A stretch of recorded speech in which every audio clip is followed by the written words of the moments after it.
Amen. Mreka dusome ijambo ry'Imana. Acha tusome neno la Mungu. Turasoma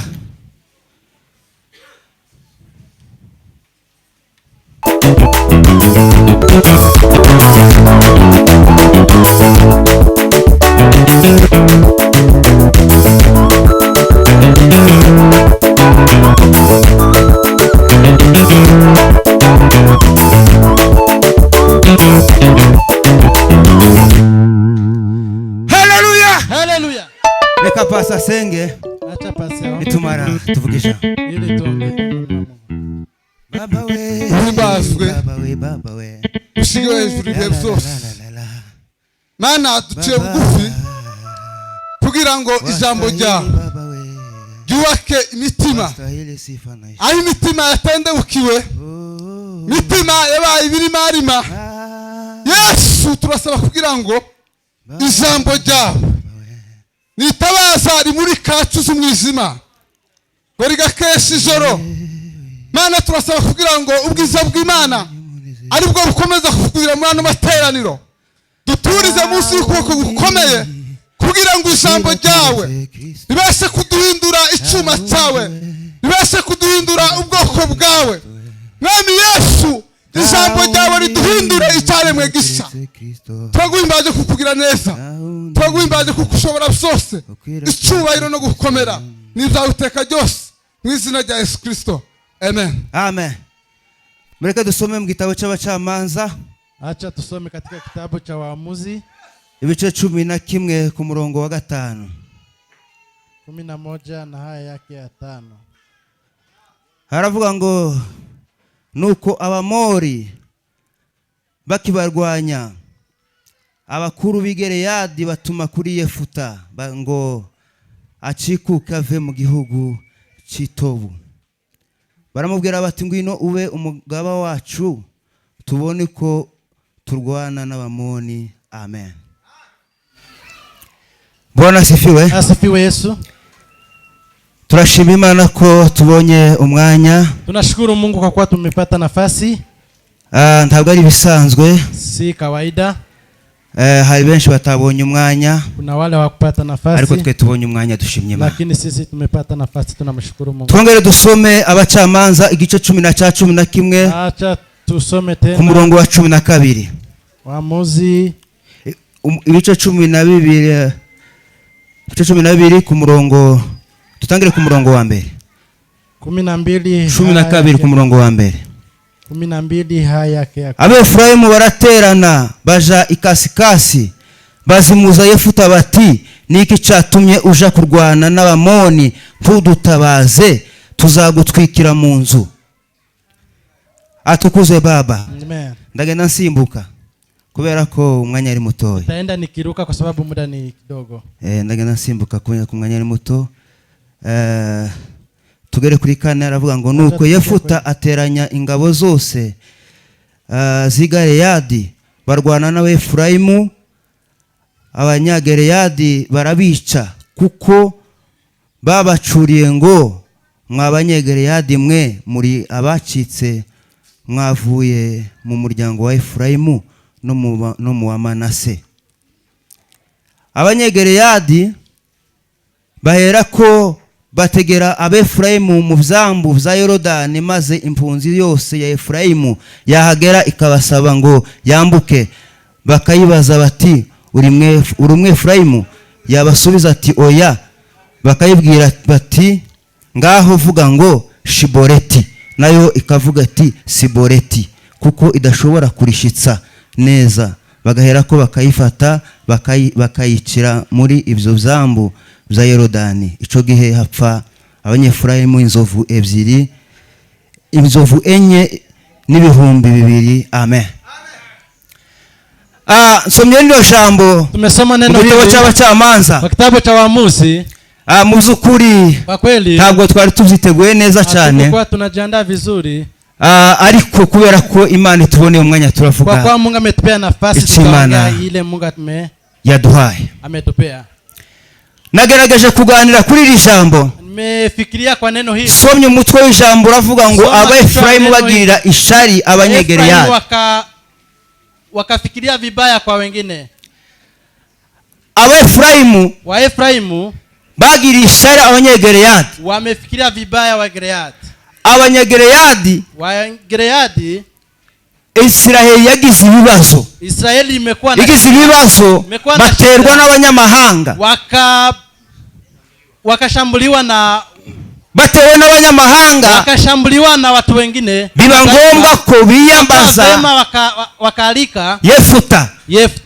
Yefuta nawe yari umwana wavutse ku ndaya. Yefuta na alikuwa amezaliwa kwa amaze gukura, amekuwa bene se baravuga ngo wewe nta mugabane ufite mu muryango wa data. Wakasema hauna mtango kwa familia yetu. None turakwirukanye, genda. Tunakukimbiza, ondoka kwa familia yetu. Amaze kugenda, alipoenda bagize ibibazo baramutekereza. Wakishakumbana na shida wakamfikiria. Nawe yari yageze Imana mu mugisha arakomera. Mahala alienda naye amebarikiwa huko, akakuwa mtu. Baramwinginga ngo ngwino dutabare. Wakamwalika wakasema kujeni nitumara kutsinda bene ababanzi bacu, shinda maadui zetu, uzatuyobora utubere umutware, utatuongoza ukwe kiongozi. Atukuzwe Yesu. Haleluya.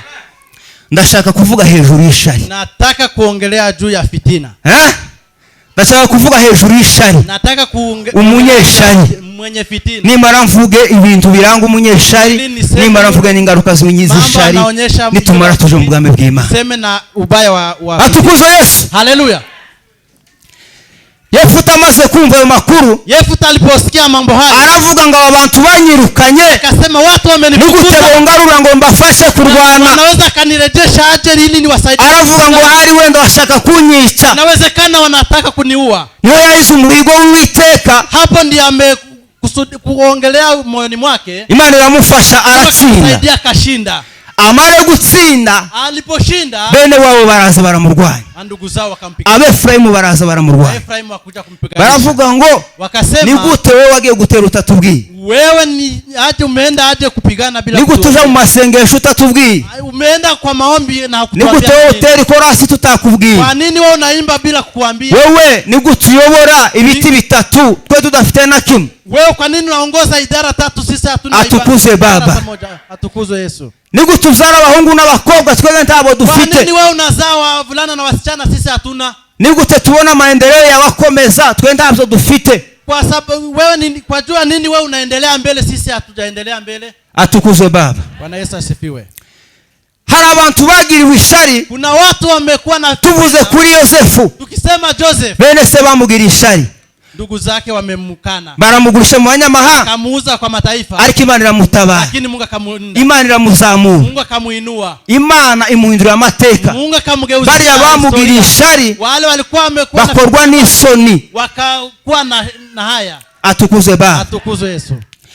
Tuvuze ku mwami wacu Yesu Kristo, sema juu ya Yesu Kristo, yakoze imirimo, ametenda maajabu, aja mu butama iminsi 40, akaenda jangwani akamaliza, yuzuza umwuka wera, akajaa Roho Mtakatifu. Amaze kuzura umwuka wera, alipomaliza jaa Roho Mtakatifu, araza ngo agere muri bene wabo mu mudugudu w'i Nazareti. zake hapo Nazareti, Biblia iravuga ngo naho yarerewe, mahala amekomalia.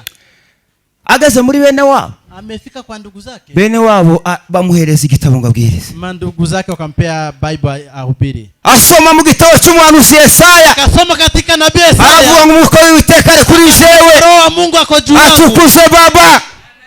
Amaze kubwiriza, alipomaliza kuhubiri, aravuga ngo muzancira imigani ngo muvuzi ngo ngahivure. Akasema mtanikatia hadithi. Arababwira akaongelea, arababwira ati hari muzanambwira ngo izo nakoreye mu yindi midugudu ninyikoreye muri uyu mudugudu, mtaniuliza ati yale nimetenda kwa eneo zingine na hapa nitenda. Aravuga ngo ariko, lakini akasema ngo biragoye ko umuhanuzi yakwemerwa iwa, ni vigumu nabii akubaliwe kwao.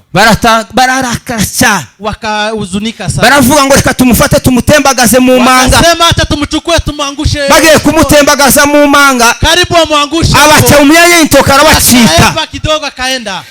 Tuvuge rero kuri Yefuta umugaragu w'Imana. Tuongelee kwa Yefuta mtumishi wa Mungu. Yefuta Yefta amaze gutsinda abanzi biwe alipomaliza kushinda yibwiye adui ko ibintu zake, birangiye alikuwa anafikiria mambo imekwisha. abona bene wabo basha kumurwanya. Akaona mandugu zake wanamwona. Mwene data, Ndugu zangu, ahari wenda inawezekana abakurwanya nabo wale muziranye, wanakupiganisha abakurwanya ntibari kure yawe, inawezekana wale wanakupiganisha ikiguhiga ntikiri kure yawe. kile kinakupiganisha kiko mbali yako. Satani ni igitangaza. Shetani, Nabonye Satani umeona shetani strategy ikoresha mbinu na ntabwo ikoresha strategy yo kuza ifite imbaraga ingugukanga, hatumie mbinu ya kuogopesha, ahubwo izana amayeri. yeye anakuja na ujanja, Izana amayeri. anakuja na ujanja.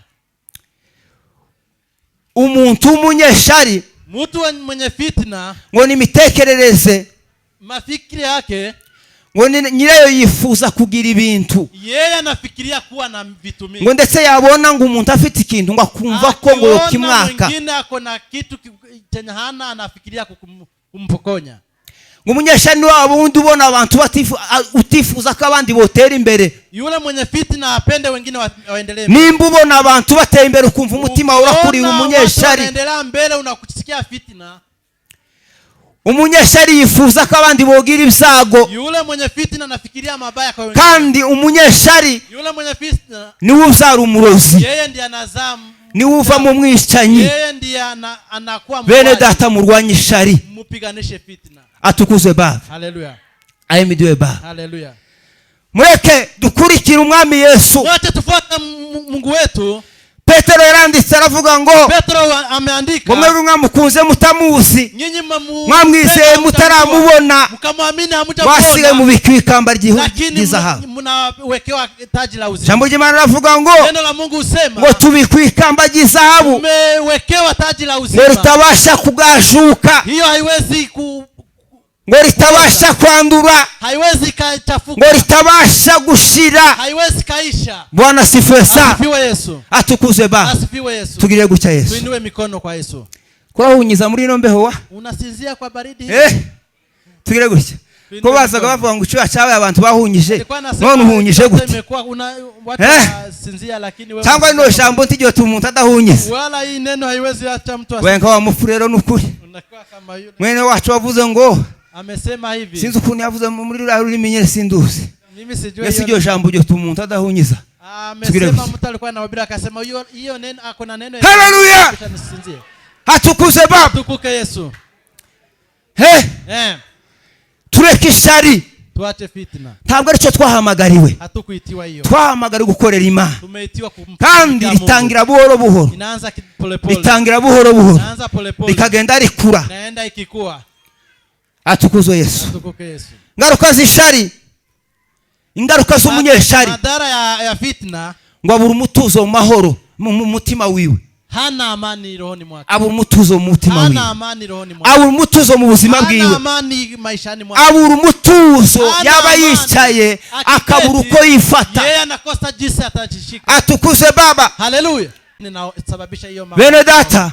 Ndugu zangu, icyo twahamagara no gukurikira umwami Yesu. Ile tumeitiwa ni kumfuata Mungu. Kandi ntabwo ari igipindi. Si kufurahisha watu. Ngo tubikwiza habu, ikamba ry'izahabu. Tumewekewa taji la dhahabu. Kandi ngo iryo kamba ntiribasha kwandura. Hiyo taji haiwezi kachafuka. Ngo iryo kamba ntiribasha kubora. Hiyo haiwezi kaoza. Kandi ntiribasha kugashuka. Haiwezi kurikira umwami Yesu. Fuata Mwenyezi Mungu. Shaka umwami Yesu. Tafuta Yesu. Kunda Imana. Upende Mungu. Shaka Imana. Utafute Mungu. Satani arahiga ubugingo bwawe. Shetani anatafuta. Satani arahiga ubugingo bwawe. Shetani anapiganisha nafsi yako. Uzinjira mu bayumbe ngo umunyamasengesho. Kwa ombezi useme uko muombezi. Bazakubwira ngo vuga ngo Shiboreti. Watasema sema Shiboreti. Uzavuga ngo Siboreti. Utasema kubera ko umutima wa kwa sababu utabasha kubitahura. Haiwezi kafikiria. Uzinjira mu baririmbyi. Utaingia kwa imbaji. Niba kubwira ngo itonde. Wakikwambia uende polepole bazaba bakubwiye ngo vuga ngo Shiboreti. Watakwambia useme Shiboreti. Na uvuga ngo Siboreti. Utasema umutima wawe tubasha gutahura baririmbyi. Roho yako haiwezi ikachukua hayo. Uzinjira mu buyobozi. Utaingia kwa uongozi. Bazakubwira ngo cha bugufi. Wakwambia nyenyekea. Bazaba bakubwiye ngo vuga ngo Shiboreti. Wakikwambia wariyoberanyije. Wewe umejiingia kisiri. Aba b'Efurayimu bamaze gutsindwa urugamba ngo barahunga. Ariko bageze ku mupaka wakifika mahali mwisho basanga babategeye ku cyambu. Wakakuta barabwira ngo turasa boda. wakasema tuzadusenga kimwe, tunaomba tuzatuzina igisirimba, tuzaturirimba, tunaimba, ariko ikintu kitumenyesha kuri umunyamasengesho chenye kitatujulisha kama wewe ni mwombezi cha bugufi. Nyenyekea, senga, omba, nawe uvuge ngo sinsenga, uzovuze ngo siboreti, kubera ko ngo ururimi rwa tirubasha gutahura ibyo hawezi kutafakari hayo.